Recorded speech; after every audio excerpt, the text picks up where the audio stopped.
There's something broken on my pitchfork and I could not figure it out. It sounded like a clicking noise every time I went back, and all the tines I have, they're on there pretty sturdy.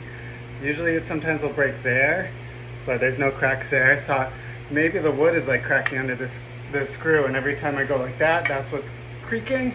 But then I figured it out. If you look right there at those three, I can push them out. Those three are broken off. Still pretty sturdy, it still works, still a perfectly good pitchfork, but when those go out, I wonder if it can be fixed with duct tape or twine.